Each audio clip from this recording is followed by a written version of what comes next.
Well, thank you very much. It's an honor to have President Zelensky of Ukraine, and we've been working very hard, very close. So we've actually known each other for a long time. We've been dealing with each other for a long time and very well.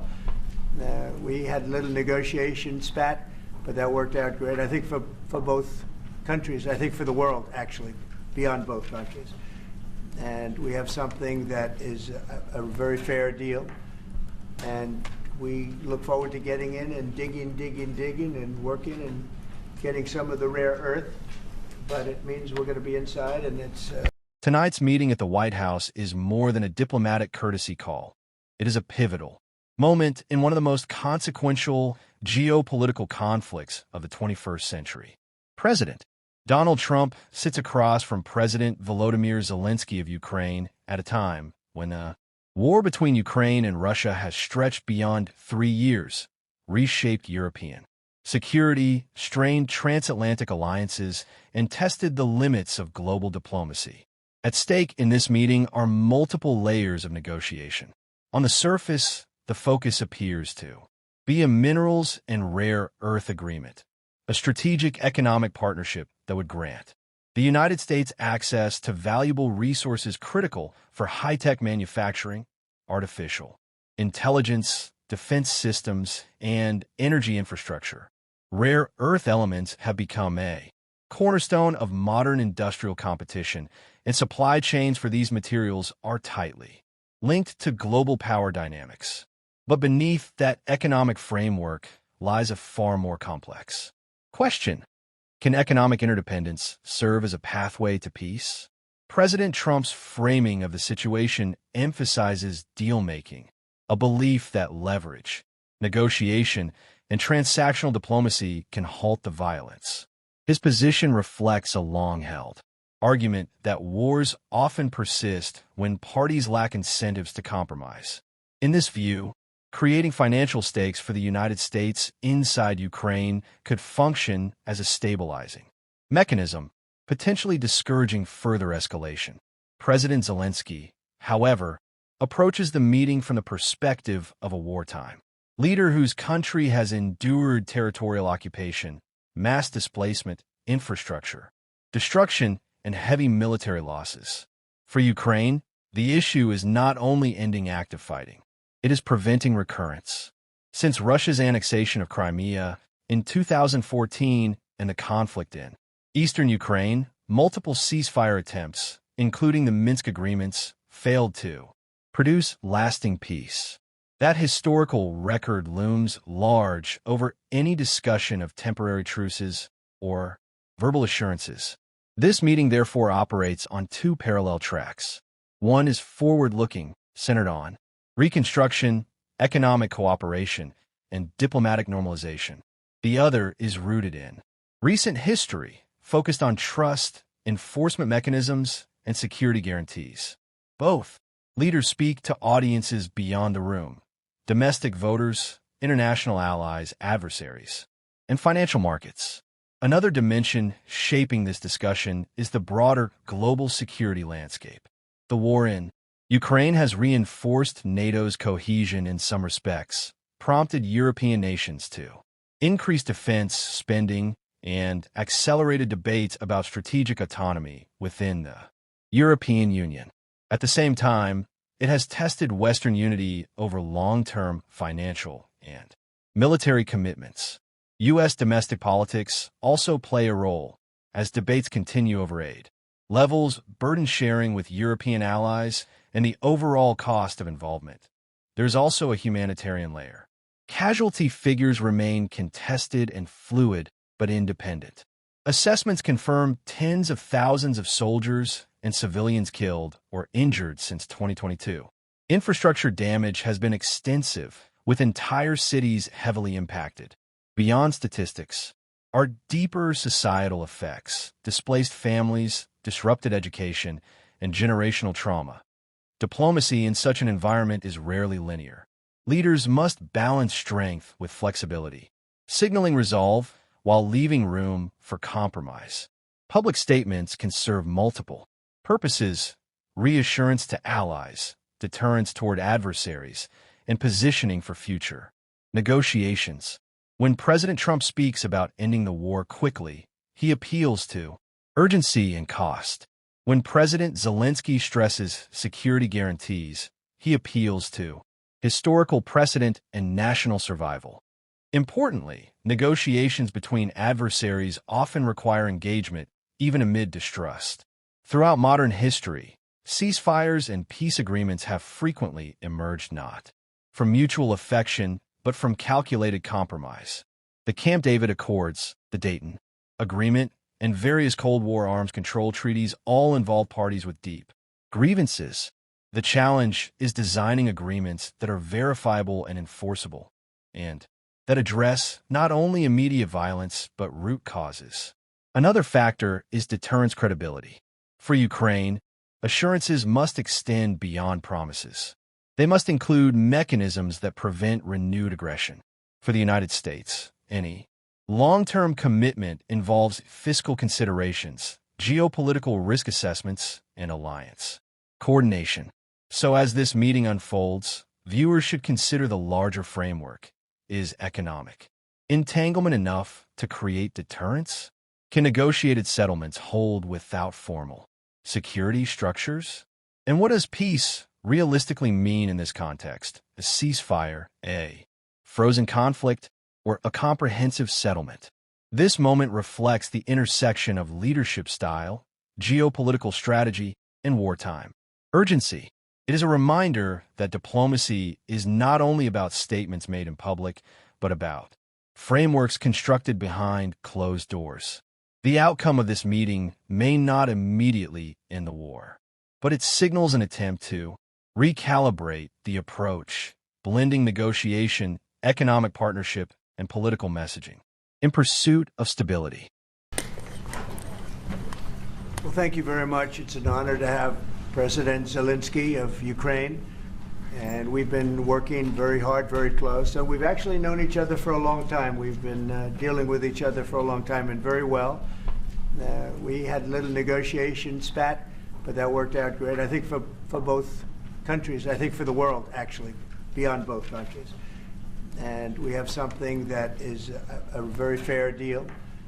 And we look forward to getting in and digging and working and getting some of the rare earth, but it means we're going to be inside, and it's a big commitment from the United States, and we appreciate working with you very much, and we will continue to do that. We have had some very good discussions with Russia. I spoke with President Putin, and we're going to try and bring this to a close. It's something that you want and that he wants. We have to negotiate a deal, but we've started the confines of a deal, and I think something can happen.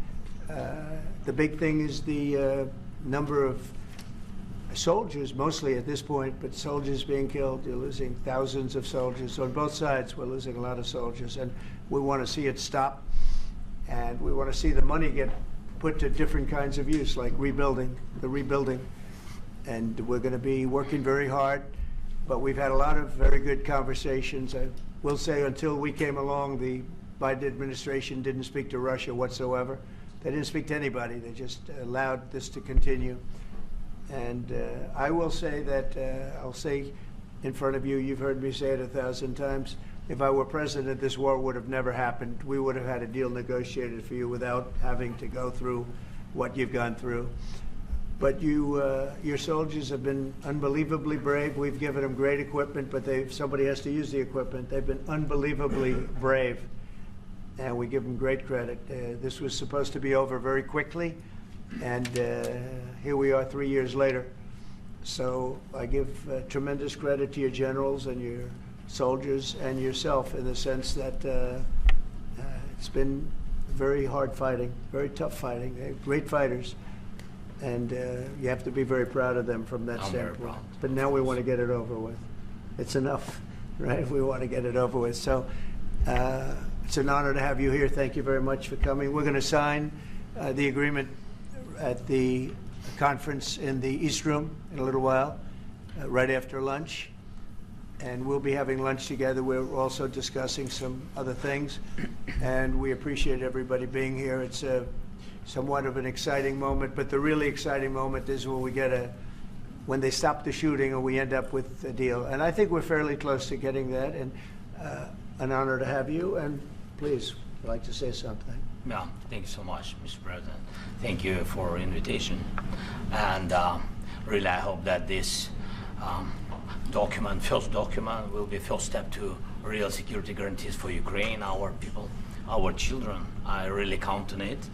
And of course, we count that America will not stop support. Really, for us, it's very important to support and to continue it. I want to discuss it with details further during our conversation, and of course the infrastructure or security guarantees, because for today I understand what Europe is ready to do, and of course I want to discuss with you what United States will be ready to do. And I really count on your strong position to stop Putin, and you said that enough with the war. I think that is very important, Ben, to say these words to Putin at the very beginning of war, because he is a killer and terrorist. But I hope that together we can stop him. But for us, it's very important to, to save our country, our values, our freedom, and democracy, and of course, no compromises with the killer about our territories, but it will be later. And of course, what I wanted, we spoke about it by phone with you about the drones production. We have very good drones production. I think the best one in the world for today because of the war. Yes, and of course, we need very much the air defense. You have the best air defense in the world, and really you helped us under attacks of Russians, and I want to speak how we can exchange the licenses. We're open to share the licenses of all our drones with you, of course, with the United States, and we need licenses for quick production of air defense. Even after the war, we need our nation to be calm, that we are secured. So that's why we need this air shield. And of course, about this, I want to speak about the contingents. I think that France and UK already spoke to you, and we know that Europe is ready, but without the United States, they will not be ready to be as strong as we need. And the last point, last not least, about exchange, about our people and children. And you know that this crazy Russian, that they stolen 20,000 of children, Ukrainian children. They changed their names, they changed their families, relatives, and now they're in Russia. We want to bring them back, and really it's a big dream, task and goal for me and our warriors. By the way, Mr. President, we released more than 4,000 warriors from Russian prison, but there are thousands more in the prison.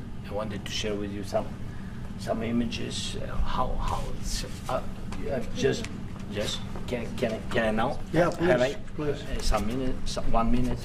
1 minute. Just you to understand in what circumstances, in what situation they are, and what the attitude of Russia to our prisoners.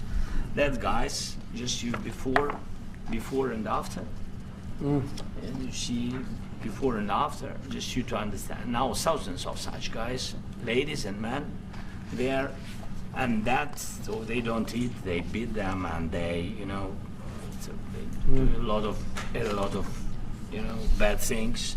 So out of, even during the war, there are rules. Everybody knows there are rules during the war. So these guys, they don't have any rules. You see that 50, 60 kilograms left, and a lot of such things. And I didn't want to show you what the changes with images of children, because I will share with you. I mean, it's looking tragic. Yep, it's tough stuff. Yeah, I wanted very much to give you, and you see it. Yeah. This is pastor, by the way. They stolen pastors, because it's not Russian church. They stolen pastors and moved pastors to the prison. At the end of last year, we brought 3 pastors, and we could exchange them. But this is pastor, you see. Yeah, it's tough. Yeah, so I mean, this I wanted to show you, and this. So thank you very much. We want to get that ended, right? Yeah, of course we will. And I think we will. And We have to, of course. you have any questions, please? Mr. President, Mr. President. Thank you, Mr. President. How much money is the U.S. going to put into the fund that is being created today, and how does this provide long-term security for Ukraine? Well, we don't know exactly how much because we're going to be putting some money in a fund that we're going to get from the raw earth that we're going to be taking and sharing in terms of revenue. So it's going to be a lot of money will be made from the sale and from the use of raw earth. And as you know, our country doesn't have much raw earth. We have a lot of oil and gas, but we don't have a lot of the raw earth. And what we do have is protected by the environmentalists, but that can be unprotected. But still, it's not very much. They have among the best in the world in terms of raw earth. So we're going to be using that, taking it, using it for all of the things we do, including AI and including weapons and the military, and it's really going to very much satisfy our needs. So it's something that just worked out really well. We have a lot of oil, and we have a lot of gas, we have a lot, but we don't have raw earth. So this has just about every component of the raw earth that we need for computers, for all of the things we do. This puts us in great shape. And the long-term security for Ukraine, how does this provide? I think they're going to have great luck. I think once we make the agreement, that's going to be 95% of it. They're not going to go back to fighting. I've spoken with President Putin, and I feel very strong. I've known him for a long time, and I feel very strongly that they're very serious about it, and we'll make a deal. And when the deal is made, I don't think we talk about security. Everyone's talking about the other day. All they talk. As the conversation progresses, a clearer contrast emerges between the two leaders' strategic lenses. President Trump frames resolution through negotiation leverage and economic incentives. President Zelensky frames resolution through enforceable security guarantees and historical accountability. Neither position exists in isolation. Both are rooted in distinct political realities. From Washington's perspective, economic entanglement can serve as a stabilizer. The argument is that if American businesses and strategic industries develop a stake in Ukraine's rare earth and mineral sector, the United States gains both economic return and geopolitical leverage. This approach aligns with a broader philosophy of transactional diplomacy, using market access, trade, and investment as tools to influence political outcomes. Historically, economic interdependence has sometimes reduced conflict risk. Post-World War II, European integration was built partly on the idea that shared industrial interests, particularly in coal and steel, would make future wars materially irrational. Yet economic ties have not universally prevented conflict. Prior to World War I, major European powers were economically intertwined, yet wars still erupted. So the effectiveness of economic leverage depends on context, enforcement, and mutual cost-benefit calculations. For Ukraine, however, the immediate question is not economic opportunity, but national security. Since 2014, multiple ceasefires were negotiated and subsequently broken. The Minsk agreements aim to de-escalate fighting in eastern Ukraine, but implementation disputes and continued hostilities undermine them. That experience shapes Kyiv's skepticism toward any ceasefire lacking clear enforcement and consequences for violations. President Zelensky's emphasis on security guarantees reflects this lived experience. In international relations theory, deterrence relies on credible commitments. If a state doubts that guarantees will be upheld, deterrence weakens. Therefore, Ukraine's insistence on tangible protections, whether through NATO integration, bilateral defense agreements, or multinational peacekeeping contingents, stems from strategic caution rather than rhetorical posture. Meanwhile, President Trump positions himself as mediator rather than combatant. His argument suggests that aligning too closely with one side could reduce negotiating leverage with the other. This approach mirrors certain diplomatic traditions where mediators maintain public neutrality to preserve access to both parties.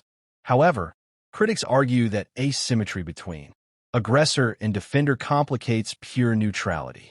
The exchange also touches on burden sharing within NATO and between the United States and European allies.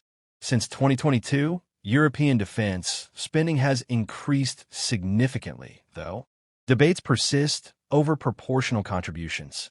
The broader issue is sustainability. Can Western governments maintain long-term military and financial assistance without domestic fatigue? Another theme emerging in the discussion is perception management.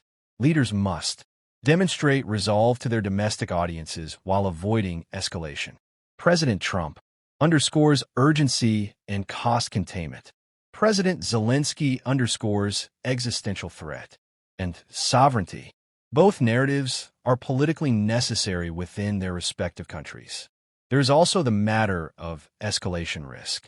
Concerns about a wider war, including potential NATO-Russia confrontation, have shaped Western policy choices since the conflicts. Escalation in 2022. Military aid has been calibrated, with careful messaging designed to deter direct confrontation between nuclear powers. Any negotiation must operate within that delicate strategic environment. An additional dimension involves reconstruction and long-term stabilization. Post-conflict, recovery requires infrastructure rebuilding, governance reforms, and economic revitalization. The minerals deal being discussed could theoretically provide revenue streams for reconstruction. However, economic recovery depends on security stability. Investors rarely commit capital in environments where territorial control remains uncertain. So we arrive at a central tension. Is speed more important than structure? President Trump emphasizes rapid settlement to stop casualties. President Zelensky emphasizes structured guarantees to prevent renewed violence. Both objectives, saving lives now and preventing future war, are legitimate. The challenge lies in sequencing. Diplomatic history shows that premature agreements lacking enforcement mechanisms often unravel. Conversely, prolonged negotiations without progress can entrench suffering. The balance between urgency and durability is delicate. Viewers should also consider the broader geopolitical ripple effects. How this war concludes will influence global perceptions of deterrence, territorial sovereignty, and alliance reliability. Other regional actors in Asia, the Middle East, and beyond are watching closely. So here is a question worth reflecting on. In conflicts defined by deep mistrust and high stakes, what combination of incentives, guarantees, and accountability mechanisms is necessary to produce lasting peace? About with security, I said, let me make the deal first. I have to make the deal first. I don't worry about security right now. We have to have a deal, because right now, last week, 2,000 soldiers died on both sides. 2,000, and they're losing 1,000, 2,000, 3,000 a week. So as we sit here and we talk, people are getting shot and dying on the battlefield. And, you know, they're not American soldiers, but they're Russian soldiers and they're Ukrainian soldiers, and we want to be able to stop it. But And we want to be able also to spend money on other things. We don't want to, this is a tremendous amount of money. And what the Biden administration did was terrible. They were giving money, but he had no security on the money. Europe, as you know, gave much less money, but they had security. It was in the form of a loan. They get their money back, and we didn't. And now, at least we're protected, because the American taxpayer has to be protected too. But this is an incredible agreement for Ukraine, because we have a big investment in their country now, and what they have, very few people have. And we're able to really go forward with very, very high-tech things and many other things, including weaponry that we're going to use in many locations, but that we need for our country. Mr. President, This allows us to do that. But Mr. President, Will you continue I'm sorry. sending military aid? Yes, go ahead, please. If I can just yes. in the document there is one of the very important points if we speak about business and investment. We never had LNG terminals in Ukraine. This document will open. I mean, the next document, but anyway, here we see in the framework, we see a really goodwill for this. LNG terminals for us is very important, and I think for security of European continent. We have the biggest storage, gas storage. We have the biggest in Europe, yes, and we can use it. Use it for LNG, use it for LNG, and we will do it. And really, we can help Europe, because Europe really helped. President Trump said that they made less support, but they have our friends, and they are our very supportive partners. They really gave a lot, Mr. President. They did. Really, they did. They gave a lot, but they gave much less. No. Much less. No. No. Don't argue. No. Okay. Okay. But Mr. President, Mr. President, Putin and President Zelensky. Yeah, please.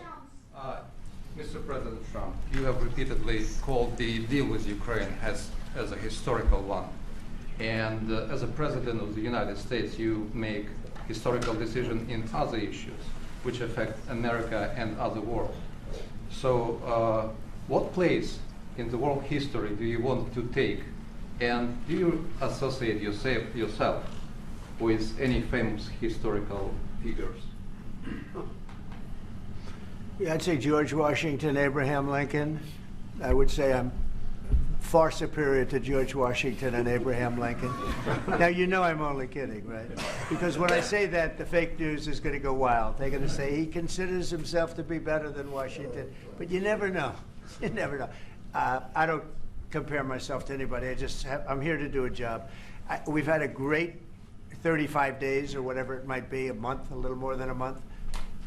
We've accomplished tremendous amounts. Not only this would be a very great achievement if we could get the war stopped and get them back to normalization. I think that's going to happen. We've had very good talks on both sides, as you know. But I think we've done a very good job, just generally. If you look at all of the things we've done in 30 days, they're saying there's never been a opening for a president. The first month, there's never been a first month like we've had. And this is one of the very important things. This, to me, is one of the most important things, because we have tremendous death taking place as we speak, and I don't want to have that. You know, think of the parents, whether they're in Russia or Ukraine, think of the parents of all these people being killed needlessly. They came to our territory. Should have never started. This would have, if I were president, this would have never started. Mr. President, President Trump, will President you Trump. continue sending military aid to Ukraine after the U.S. signs this agreement with Ukraine? Yeah, we're And going to the be question continuing. To President Zelensky, do you feel like the U.S. is on your side, that President Trump is on your side at this moment? What do you think? He wants to know, do you think that, sort of a stupid question, because I guess we wouldn't be here if I wasn't. But, I think that the United States on our side from the very beginning of occupation, and I think that President Trump on our side, and of course, I'm sure that the United States President will not stop support. This is crucial for us. It's important for us. Yes. And Putin, the president, speaks about the people and the soldiers which are dying, but they came to our territory, they came to our land. They began this war, and they have to stop. And I think this is the question, was really the most important question. Can President Trump, I hope yes, with some other allies, to stop Putin, withdraw these enemies, our enemy, withdraw these troops from our land? And I think that you asked about the history, I think that if President, or when, he will stop Putin, if President Trump will bring peace to our country, I think he will be on this wall. And thank we've had very, very good talks. Mr. President, What about military aid to Ukraine? President Zelensky just said that there'll be no compromises with Vladimir Putin. I just wanted to ask both of you. Firstly, are there compromises that you think that President Zelensky is going to have to make? And President Zelensky, is there anything that you may be able to offer or bring to the table, for example, elections? Thank you. I think you're going to have to always make compromises. You can't do any deals without compromises. So certainly he's going to have to make some compromises, but hopefully they won't be as big as some people think you're going to have to make. That's all. It's all we can do. I'm here as an arbitrator, as a mediator to a certain extent between two parties that have been very hostile. To put it mildly, they've been very hostile. There's been a vicious war. There's been a vicious war. You know, it's a very level battlefield, and those bullets go out, and as I've said many times, we were talking about it with Pete, many times the only thing stopping those bullets is a human body. And in the case we're talking about, generally young human bodies are stopping a lot of bullets. It's dead level. That's why it's great farmland. It's great land. It's great farmland, but there's very little protection against the bullets that are being, and other things that are being shot. So all I can do is see if I can get everybody at the table and get an agreement. And I think we're going to end up with an agreement. Otherwise, I wouldn't probably be even here today. Will President Putin have to make compromises? Mr. President, I've got two questions for you. You think ultimately your legacy will be the peacemaker and not the president that led this country into another war and ended foreign wars? And I've got a question. I hope it will. I mean, I hope I'm going to be remembered as a peacemaker. This would be a great thing if we could do this. I'm doing this to save lives more than anything else. Second is to save a lot of money, but I consider that to be far less important. So I hope I'm going to, thank you, Brian, for that question. It was a nice question. I hope I'll be known and recognized as a peacemaker. This would be a great thing to solve. This is a very dangerous situation. You know, this could lead to a third world war. This was headed in the wrong direction. If this election were lost, if we didn't win this election, and by the way, we won it by a lot. That was a mandate. We won every swing state. We won the popular vote by millions and millions of votes. We won everything. The districts, you look at the areas of red, take a look at a map. This was a big mandate, and this was one of the things. I said, we're going to get this thing settled. If we didn't win, I think this could have very well ended up in a third world war, and that would not have been a good situation. What was your second question? And my second question for President Zelensky. No. Why don't you wear a suit? Why don't you wear a suit? You're the highest level in this country's office, and you refuse to wear a suit. Just want to see if do you own a suit? Yeah, problems. A lot of Americans have problems with you not respecting I don't the have dignity such. of this office. I will wear a costume after this war will finish. Okay. Yes, maybe one. Maybe something like like this. yours. Yes. That'd be great. Maybe something better. I don't know. We will see. Maybe something cheaper than. Yeah. Thank you. President Trump, you said yesterday, thank you, President Trump. You said yesterday that you have. Are you going to send more arms to Ukraine in case there's no peace? Yeah, we're going to have arms to Ukraine, yeah, sure. Hopefully I won't have to send very much, because hopefully we're going to have it finished. We're looking forward to finishing this quickly. We're not looking forward to sending a lot of arms. We're looking forward to getting the war finished so we can do other things. But we very much appreciate the agreement, because we needed what they had, and we're treating, you know, our country is now treated fairly. Biden didn't do that. He didn't know what the hell he was doing. This should have never happened. This should have never started. But, you know, sure, the answer is yes, but hopefully we won't have to send much, because I'm looking forward to getting it done quickly, very quickly. Does that mean you'll provide security guarantees, Mr. President? I don't want to talk about security yet, because I want to get the deal done. You know, you fall into the same trap like everybody else. A million times you say it over and over. I want to get the deal done. Security is so easy. That's about 2% of the problem. I'm not worried about security. I'm worried about getting the deal done. The security is the easy part. Security is very nice. Everybody stopped shooting. And now will Europe put people there? I know France is going to. I know the UK is going to. I know other countries are going to, and they happen to be right next door. We haven't committed, but we could conceivably. You know, we have security in a different form. We'll have workers there digging, taking the raw earth so that we can create a lot of great product in this country. So in that sense, you have something, but we haven't determined that yet. I will say, in speaking to France and in speaking to, and they were here, as you know, last week and just the other day, they have committed to a lot of security. I don't think you're going to need much security. I think once this deal gets done, it's over. Russia's not going to want to go back, and nobody's going to want to go back. President Zelensky is shaking his head no. When this deal at ends, that, I really Mr. believe President. this deal is going to be over. Well, Question? Yeah, please go ahead. Thank you. Go ahead. Thank you so Yeah. much. Mr. President, No. thank you. You Thank had you.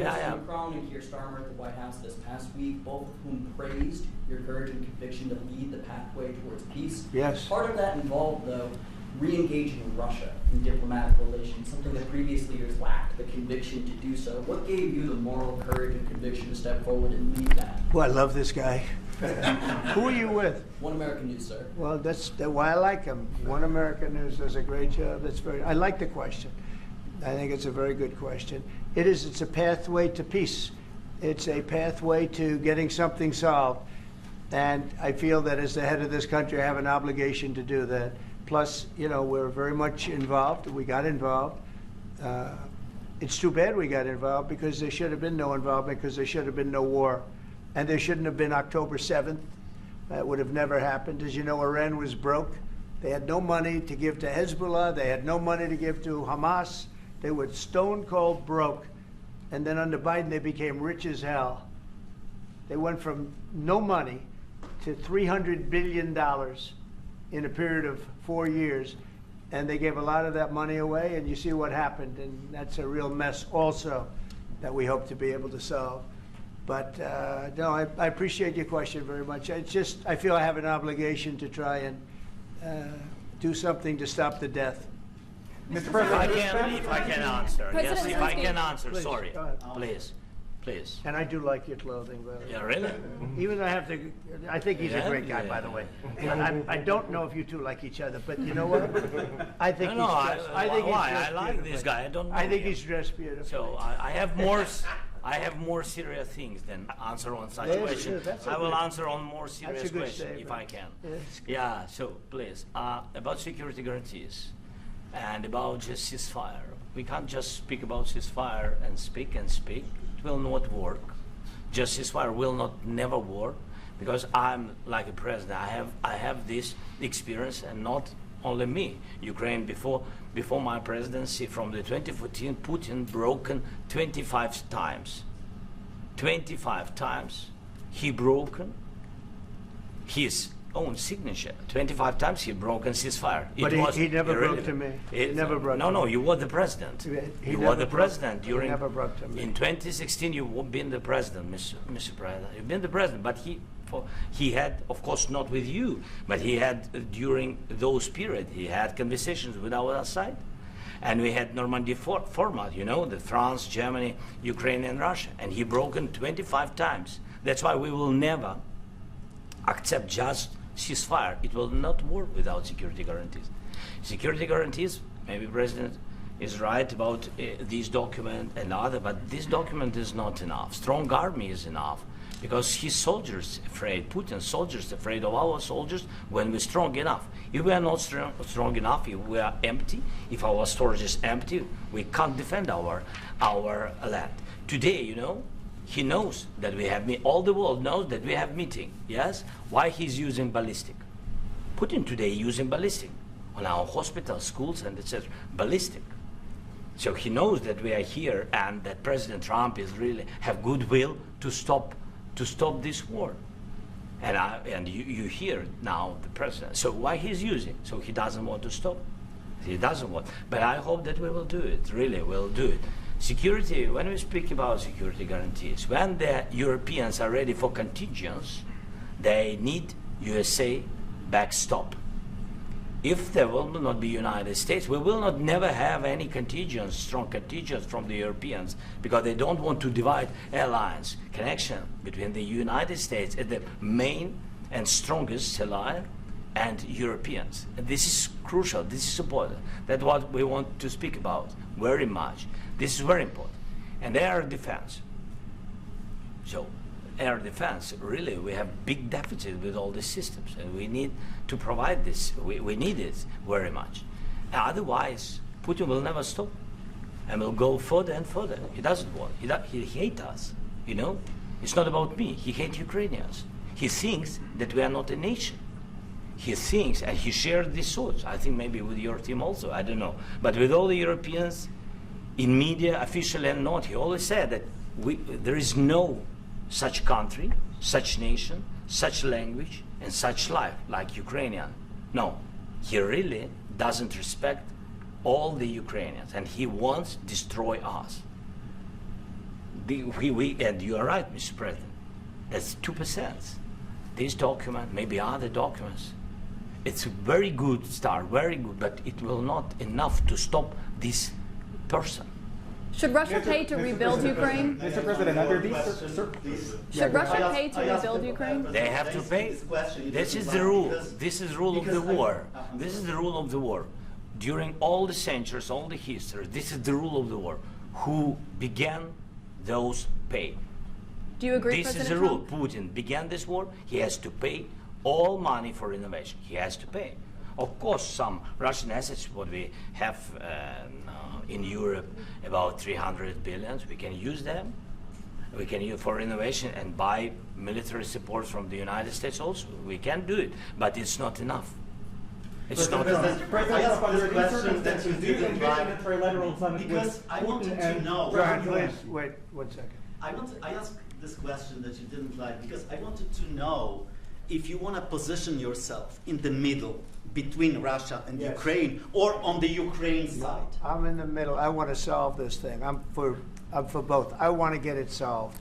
And it's wonderful to speak badly about somebody else, but I want to get it solved. If we can solve it, great. If we can't solve it, they're going to have to fight it out, and who knows what's going to happen. But I want to see it get solved. May I follow up? One more question about U.S. troops in Europe. After Russian invasion of Ukraine, your predecessor sent additional troops to Eastern Europe, including Poland, my country. Are you committed to keeping these troops on the eastern flank of NATO in the future? I'm very committed to Poland. I think Poland has really stepped up and done a great job for NATO. As you know, they paid more than they had to. They are one of the finest groups of people I've ever known. I'm very committed to Poland. What about Baltics? Poland's in a tough neighborhood, you know. What about the Baltics? The Baltics, they got a lot of, it's a tough neighborhood too, but we're committed. We're going to be very committed, and we're committed to NATO. But NATO has to step up, and the Europeans have to step up more than they have. And I want to see them equalize because they are in for far less than we're in, and they should be at least equal. You understand that? Why is the United States, we have an ocean in between, why is the United States in for so much more money and other things as Europe? With that being said, and as you said, they've also been obviously very helpful, but we have put in far more than they have, and I think they should equalize. Mr. President, please go ahead. Ask you about the agreement again today. What changed between the first time that Secretary Bessent gave President Zelensky the agreement and today for the signing? We made a deal. So what was the difference? I'm Was there a just, deciding factor? Or was I'm a business person. We made a deal. That's what changed. A lot of those minerals. I didn't think we were going to make a deal, and we ended up making the deal, so that changed. Mr. President, when and how do you envision a trilateral summit with President Zelensky and Putin? I don't know, under but these well, they circumstances? don't like each other. I can tell you that. Okay, they do not like each other. This is not a love match, and it's unfortunate. That's why you're in this situation. The United States should not have allowed this to happen. Okay, the United States, run by a man that didn't know much. I'm going to be very nice. Run by an incompetent person, very incompetent person, should never have allowed this to happen. I've stopped wars. I've stopped many wars. My people will tell you, I stopped wars that nobody ever heard about. I stopped wars before they ever started.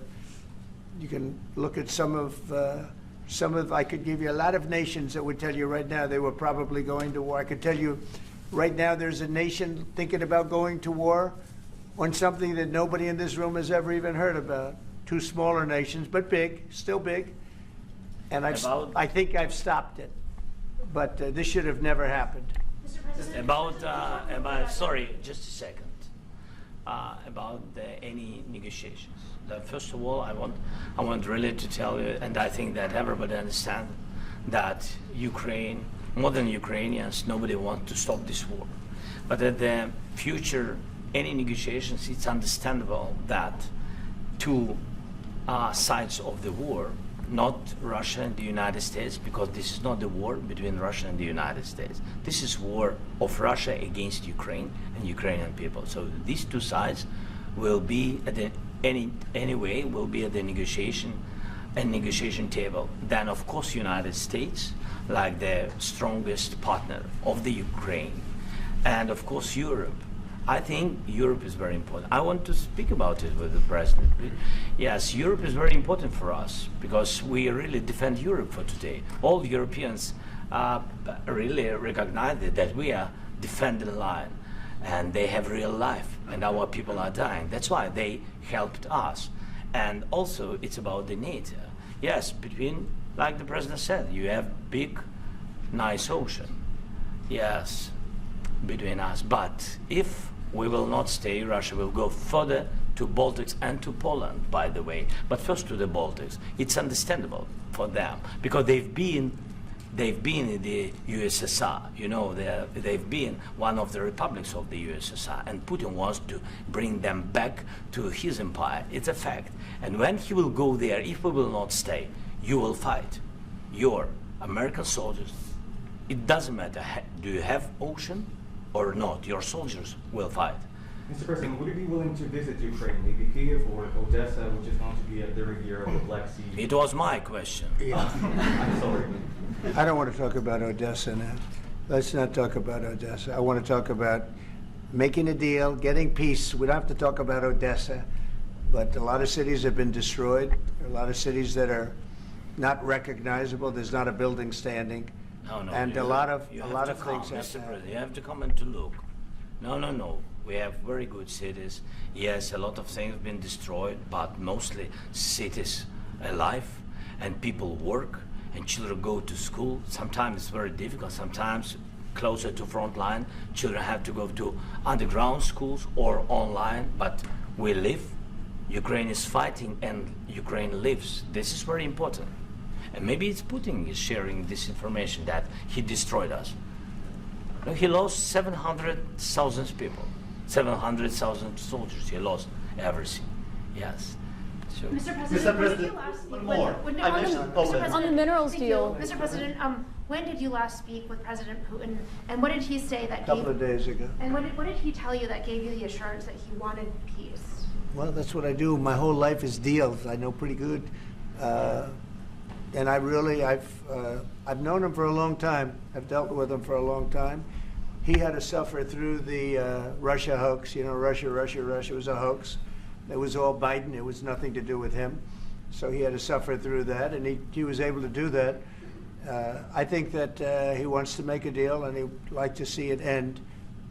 That's all I do. That's what I do. My whole life, that's what I do, is make deals. I'm in the middle of a mess, because this is a real mess. It's a very dangerous one. If this doesn't get solved now, it's not going to get solved for a long time. So I hope we're going to get it solved. In the back, please. Thank you, Mr. President. Prime Minister Starmer claimed repeatedly that his government believes in free speech and was not engaged in censorship.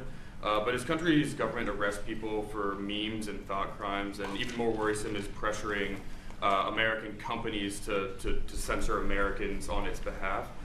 How can he be a reliable, trustworthy partner when he says things that are demonstrably false on such an important topic? Well, we actually spoke to him about that yesterday, and we thought they took it very, very much too far. JD was very strong on it. So was I. So was Marco, and we've been speaking to him about it. Marco, would you like to say something about that? We have concerns, obviously, with the conduct of those, particularly as it impacts Americans. And there's real concern that American speech, which is online, could fall into the hands of British or any country's jurisdiction. And so this is a point the Vice President made at Munich, and I think it's a very compelling one, that what unites us with Europe, as much as anything else, is these shared values, and one of them being free speech. And so if Americans are threatened by it, we're going to need to take action in that regard. JD? It's actually a very important question. We spoke about this in detail with the Prime Minister, the Foreign Secretary, and others at lunch yesterday, and I know that Secretary of Commerce Lutnick followed up in private meetings last night. This is really important. We believe Americans have the right to speak their mind, even if we in this room disagree with them. They have the right to speak their mind in the public square, which is often online these days. And we're going to defend that right as it pertains to American companies and American citizens vigorously if we have to. I do think that under the President's leadership, we're going to find common ground with our friends in the UK on this question, but it remains to be seen. The principle that will guide us is we believe in free speech in this country and we'll fight for it for American citizens.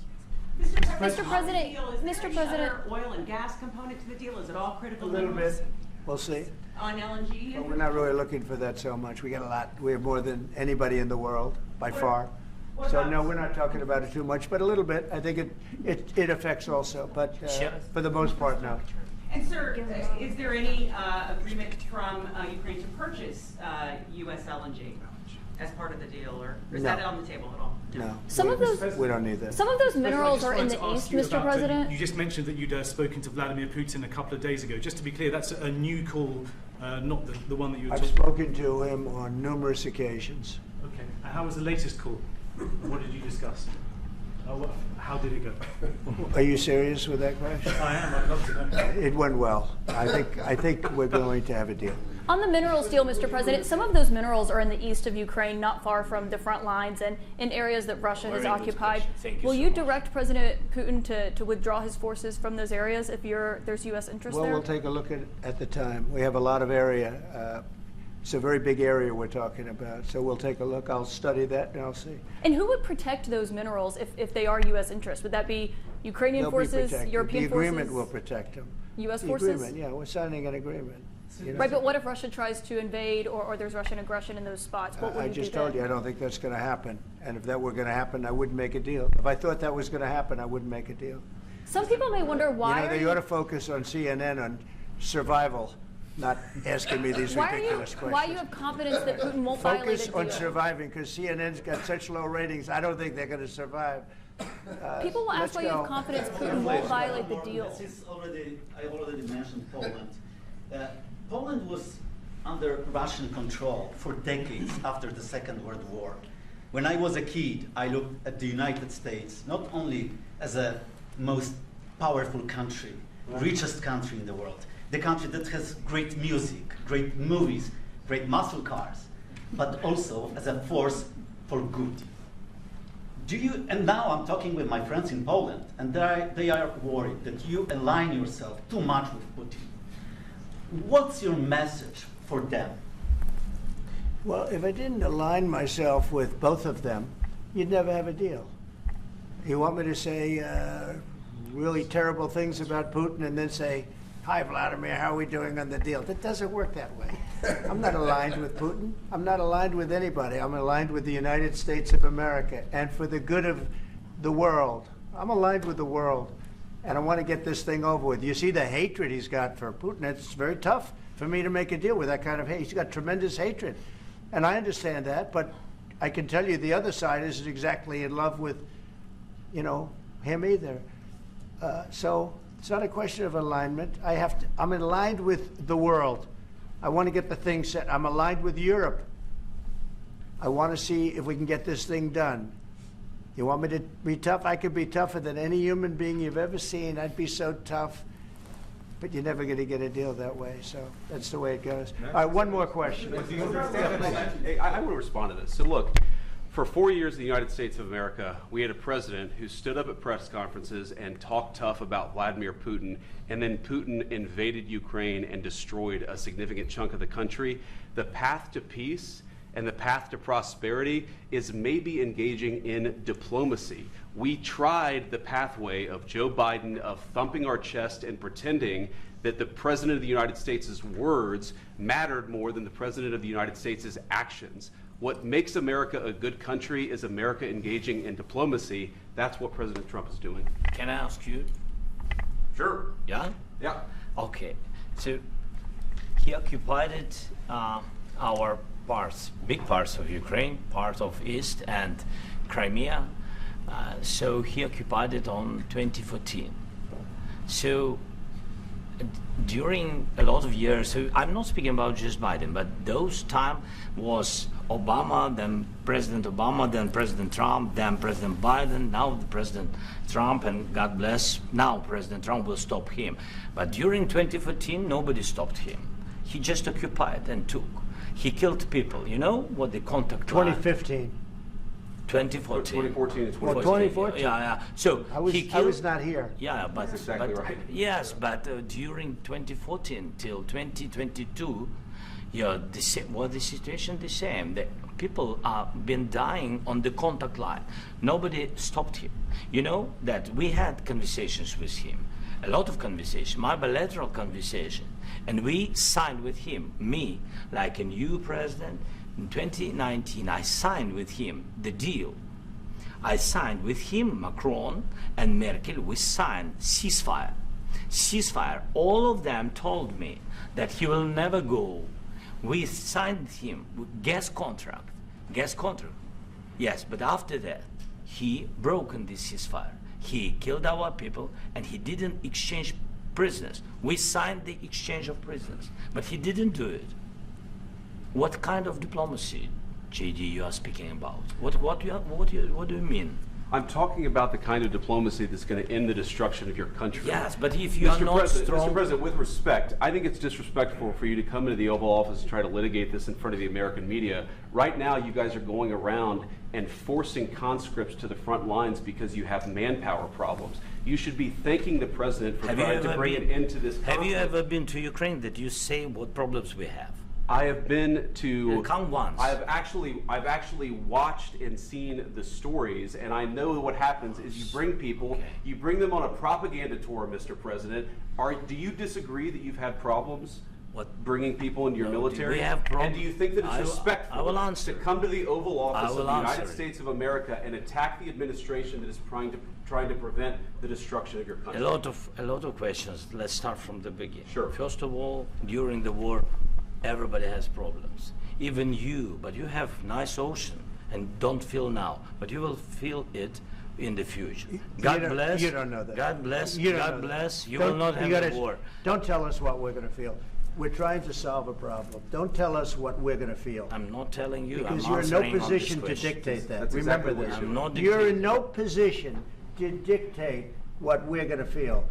You We're going to feel very you will good. Feel influence. We're going to feel very I'm good and telling very you, strong. You will feel influence. You're right now not in a very good position. You've allowed From the yourself very- to be in a from very the bad very position, beginning and he of the happens war. to be right about From it. the very beginning of the war. You're not Mr. in a Brown, good position. I You don't was have in the cards right now. With us, you start I'm having not cards. playing But cards. right now, you I'm don't. very Yeah, you're playing serious, cards. Mr. President. You're I'm playing very cards. serious. You're gambling I'm the with the president lives in of war. millions of people. You think- You're gambling with World War III. what you're You're speaking gambling about? with What you're World speaking War about? III. And what you're doing is very disrespectful to the country, this country.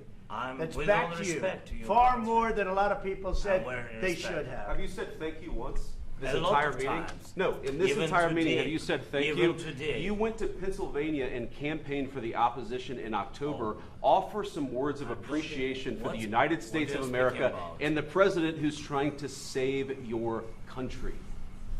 Please, you think that if you will speak very loudly about the war, you He's can... not speaking loudly. He's not Yeah. speaking loudly. Your country's Can I- in big can- trouble. can I Wait a answer? minute. No, Can you've I done a lot answer? of talking. Your country is in big trouble. I know. You're not I winning. know. You're not winning this. I You have a damn We- good chance of we are coming out staying, okay because of Mr. us. President, we are staying in our country, staying strong from the very beginning of the war. We've been alone, and we are thankful. I said thanks You haven't in been this alone. cabinet, You and haven't not been only alone. in this cabinet. We gave you, through I this said thank stupid you. president, $350 billion.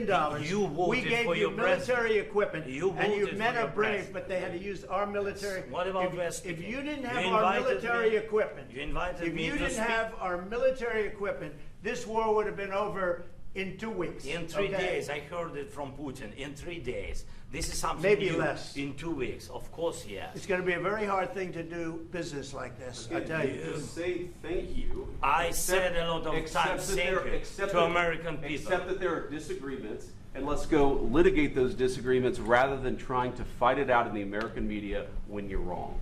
We know that you're wrong. But you see, I think it's good for the American people to see what's going on. I understand, sir. I think it's very understand. important. That's why I kept this going so long. You have to be thankful. You don't have the I'm cards. thankful. You're buried there. Your people are dying. tell you You're again, running I low know. on soldiers. Don't- Listen, don't you're please, running Mr. low President. on soldiers. It would be a damn good thing. Mr. And President. then you tell us, I don't want a ceasefire. I don't want a ceasefire. I want to go, and I wanted this. Look, if you could get a ceasefire right now, I tell you, you take it so the bullets stop flying and your men stop getting killed. Of course, we want to stop the war. But you're saying you don't want a But ceasefire. I said to you, I want a ceasefire. with guarantees. Because you'll get a ceasefire faster than an agreement. Ask our people about ceasefire, what they think. That wasn't it doesn't with matter me. for you what That what wasn't this with me. means.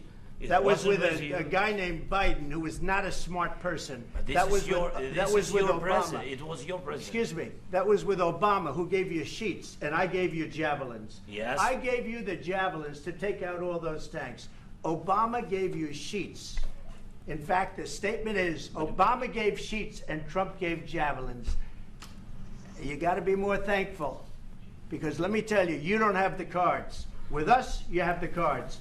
But without us, you don't have any cards. One more question to Mr. Vice President.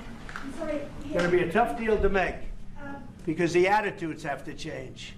What if Russia breaks ceasefire? What if Russia breaks peace talks? What do we do then? I understand that it's a heated conversation right now. What are you but saying? What She's if asking, Russia, what if Putin Russia breaks the breaks ceasefire? What if anything? What if a bomb drops on your head right now? Okay? What if they broke it? I don't know. They broke it with Biden, because Biden, they didn't respect him. They didn't respect Obama. They respect me. Let me tell you, Putin went through a hell of a lot with me. He went through a phony witch hunt where they used him and Russia. Russia. You ever hear of that deal? That was a phony Hunter Biden, Joe Biden scam. Hillary Clinton, Shifty Adam Schiff. It was a Democrat scam. And he had to go through that. And he did go through it. We didn't end up in a war. And he went through it. He was accused of all that stuff. He had nothing to do with it. It came out of Hunter Biden's bathroom. It came out of Hunter Biden's bedroom. It was disgusting. And then they said, oh, the laptop from hell was made by Russia. The 51 agents. The whole thing was a scam. And he had to put up with that. He was being accused of all that stuff. All I can say is this. He might have broken deals with Obama and Bush, and he might have broken them with Biden. He did, maybe. Maybe he didn't. I don't know what happened. But he didn't break them with me. He wants to make a deal. I don't know if you can make a deal. The problem is, I've empowered you to be a tough guy. And I don't think you'd be a tough guy without the United States. And your people are very brave. But you're either going to make a deal or we're out. And if we're out, you'll fight it out. I don't think it's going to be pretty, but you'll fight it out. But you don't have the cards. But once we sign that deal, you're in a much better position. But you're not acting at all thankful. And that's not a nice thing. I'll be honest, that's not a nice thing. All right, I think we've seen enough. What do you think? What's this negotiation going to look like? This is going to be great television, I will say that. All right. Come on, We'll thank see you. what we can Everybody do out. about Thank putting you. it on. Thank you, press. Everybody, Caitlin. Everybody out. Can you still negotiate? This exchange ultimately reveals the complexity of peacemaking in an era defined by information warfare, domestic polarization, and geopolitical realignment. What unfolded was not simply a bilateral conversation, but a layered negotiation shaped by history, perception, and strategic calculation. President Trump presents himself as a dealmaker seeking swift resolution, arguing that economic engagement, leverage, and negotiation can halt further bloodshed. His framing emphasizes cost containment, transactional diplomacy, and mediator positioning. From this vantage point, ending active combat is the immediate moral and strategic priority. President Zelensky, meanwhile, frames peace as inseparable from justice and enforceable security. His emphasis on broken past agreements, territorial sovereignty, and long-term guarantees reflects Ukraine's lived experience since 2014. For Kyiv, a ceasefire without safeguards risks becoming merely a pause before renewed aggression. both leaders operate under domestic constraints. In the United States, debates over foreign aid, strategic priorities, and fiscal responsibility shape political messaging. In Ukraine, public morale, military endurance, and national survival define political imperatives. These internal pressures influence tone and posture. The meeting also underscores the challenge of public diplomacy. Statements made in open forums serve strategic signaling functions. They reassure allies, warn adversaries, and position negotiators for future talks. Yet public exchanges can also harden narratives and complicate compromise. From a global perspective, the war in Ukraine has redefined European security architecture. NATO expansion discussions, increased defense spending, and renewed focus on deterrence are direct consequences.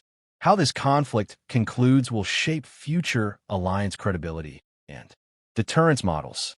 As this portion of testimony concludes, the central theme becomes hindsight. The witness states clearly that he saw not even a clue of criminal behavior. That assertion is significant because it highlights one of the enduring mysteries of the Epstein case: how someone operating for years within elite institutions and social networks was able to conceal systemic abuse from so many people around him. Some argue that Epstein was uniquely manipulative and compartmentalized his misconduct. Others question whether wealth, status, and influence created an environment where red flags were minimized or ignored. The truth may involve elements of both. What's clear is that this testimony reflects a broader societal challenge, recognizing warning signs before they escalate into national scandals. So here's the larger question. When powerful individuals claim ignorance, should we view that as evidence of deception by one person or as a systemic blind spot within institutions and networks of influence? We'd like to hear your perspective. Do you believe these explanations are reasonable given what was publicly known at the time? Or do you think more scrutiny was warranted earlier? If you value thoughtful, balanced analysis that separates emotion from evidence, make sure to like this video, share it with others who care about accountability and transparency, and subscribe for more in-depth breakdowns of the stories shaping power, trust, and public institution. Share your analysis in the comments below. Civil, thoughtful debate strengthens public understanding. If you found this breakdown valuable, consider liking this video, subscribing to the channel, and sharing it with others who want in-depth, balanced coverage of the global issues shaping our world. In an age of rapid headlines and polarized narratives, informed discussion matters more than ever.